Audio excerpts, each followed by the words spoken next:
In the 13th year, in the 4th month, on the 5th day of the month, as I was among the exiles by the river Chebar, the heavens were opened, and I saw visions of God. On the 5th day of the month, it was the 5th year of the exile of King Jehoiakim. The word of the Lord came to Ezekiel the priest, the son of Buzi, in the land of the Chaldeans by the river Chebar, and the hand of the Lord was upon him there. As I looked, behold, a stormy wind came out of the north, and a great cloud with brightness round about it, and fire flashing forth continually, and in the midst of the fire, as it were gleaming bronze. And from the midst of it came the likeness of 4 living creatures, and this was their appearance. They had the form of men, but each had 4 faces, and each of them had 4 wings.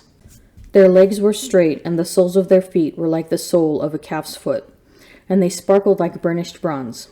Under their wings, on their 4 sides, they had human hands, and the 4 had their faces and their wings thus. Their wings touched one another.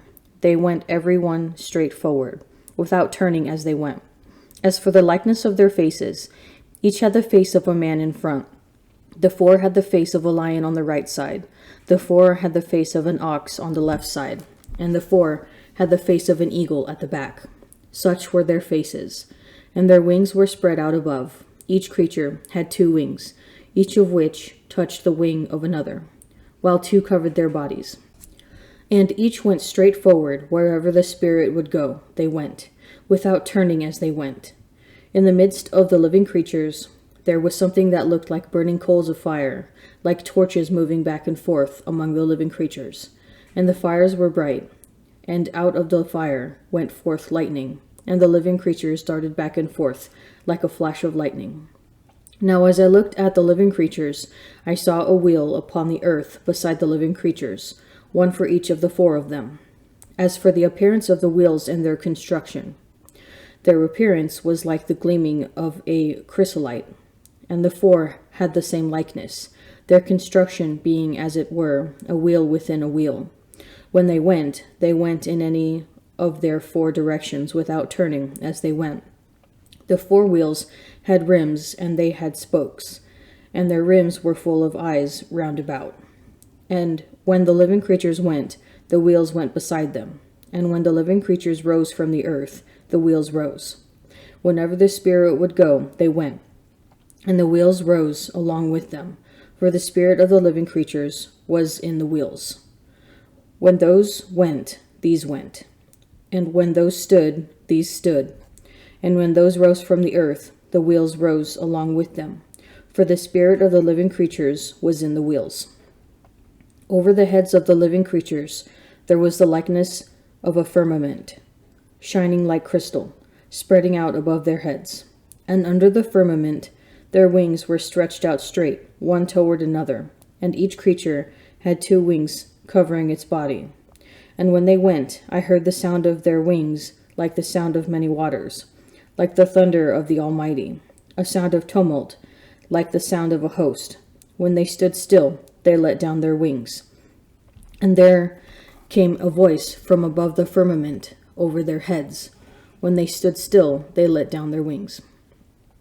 And above the firmament over their heads there was the likeness of a throne, in appearance like sapphire. And seated above the likeness of a throne was a likeness as it were of a human form. And upward from what had the appearance of his loins I saw as it were gleaming bronze, like the appearance of fire enclosed round about, and downward from what had the appearance of his loins I saw as it were the appearance of fire, and there was brightness round about him, like the appearance of the bow that is in the cloud on the day of rain. So was the appearance of the brightness round about. Such was the appearance of the likeness of the glory of the Lord. And when I saw it, I fell upon my face, and I heard the voice of one speaking. And he said to me, Son of man, stand upon your feet, and I will speak with you. And when he spoke to me, the Spirit entered into me, and set me upon my feet, and I heard him speaking to me. And he said to me, Son of man, I send you to the sons of Israel, to a nation of rebels, who have rebelled against me. They and their fathers have transgressed against me to this very day. The people also are impudent and stubborn. I send you to them, and you shall say to them, Thus says the Lord God. And whether they hear or refuse to hear, for they are a rebellious house, they will know that there has been a prophet among them. And you, son of man, be not afraid of them, nor be afraid of their words, though briars and thorns are with you, and you sit upon scorpions. Be not afraid of their words, nor be dismayed at their looks, for they are a rebellious house. And you shall speak my words to them, whether they hear or refuse to hear, for they are a rebellious house. But you, son of man, hear what I say to you. Be not rebellious like the rebellious house. Open your mouth, and eat what I give you. And when I looked, behold, a hand was stretched out to me, and behold, a written scroll was in it. And he spread it before me, and it had writing on the front and on the back, and there were written on it words of lamentation and mourning and woe. Do not contend with a powerful man, lest you fall into his hands. Do not quarrel with a rich man, lest his resources outweigh yours. For gold has ruined many, and has perverted the minds of kings. Do not argue with a chatterer, nor heap wood on his fire. Do not jest with an ill-bred person, lest your ancestors be disgraced. Do not reproach a man who is turning away from sin. Remember that we all deserve punishment. Do not disdain a man when he is old, for some of us are growing old. Do not rejoice over anyone's death. Remember that we all must die. Do not slight the discourse of the sages, but busy yourself with their maxims, because from them you will gain instruction and learn how to serve great men. Do not disregard the discourse of the aged, for they themselves learn from their fathers, because from them you will gain understanding and learn how to give an answer in time of need. Do not kindle the coals of a sinner, lest you be burned in his flaming fire. Do not get up and leave an insolent fellow, lest he lie in ambush against your words. Do not lend to a man who is stronger than you, but if you do lend anything, be as one who has lost it. Do not give surety beyond your means, but if you give surety, be concerned as one who must pay. Do not go to law against a judge, for the decision will favor him because of his standing. Do not travel on the road with a foolhardy fellow, lest he be burdensome to you, for he will act as he pleases, and through his folly you will perish with him. Do not fight with a wrathful man, and do not cross the wilderness with him, because blood is as nothing in his sight, and where no help is at hand, he will strike you down. Do not consult with a fool, for he will not be able to keep a secret. In the presence of a stranger, do nothing that is to be kept secret, for you do not know what he will divulge. Do not reveal your thoughts to everyone, lest you drive away your good luck. Do not be jealous of the wife of your bosom, and do not teach her an evil lesson to your own hurt. Do not give yourself to a woman so that she gains the mastery over your strength. Do not go to meet a loose woman, lest you fall into her snares. Do not associate with a woman singer, lest you be caught in her intrigues. Do not look intently at a virgin, lest you stumble and incur penalties for her. Do not give yourself to harlots, lest you lose your inheritance. Do not look around in the streets of a city, nor wander about in its deserted sections. Turn away your eyes from a shapely woman, and do not look intently at beauty belonging to another. Many have been misled by a woman's beauty, and by it passion is kindled like a fire. Never dine with another man's wife, nor revel with her at wine, lest your heart turn aside to her, and in blood you be plunged into destruction. Forsake not an old friend, for a new one does not compare with him. A new friend is like new wine. When it has aged, you will drink it with pleasure. Paul, an apostle of Christ Jesus, by the will of God, and Timothy, our brother. To the saints and faithful brethren in Christ at Colossae, grace to you and peace from God our Father.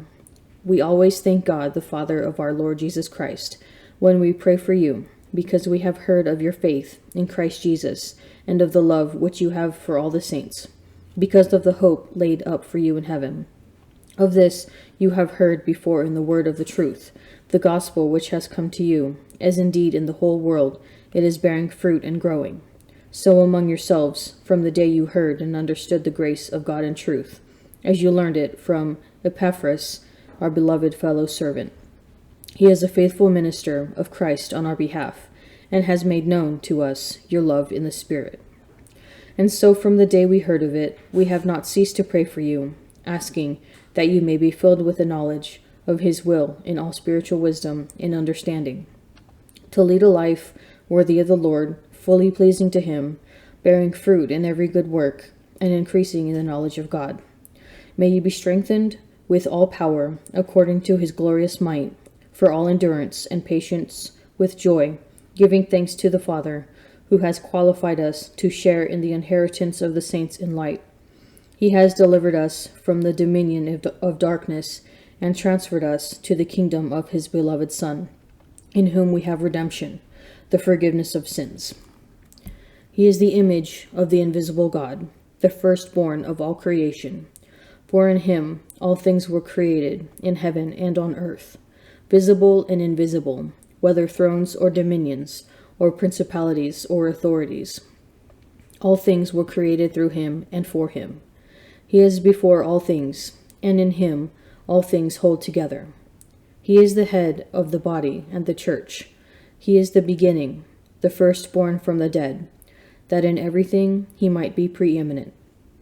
For in him all the fullness of God was pleased to dwell, and through him to reconcile to himself all things, whether on earth or in heaven, making peace by the blood of his cross.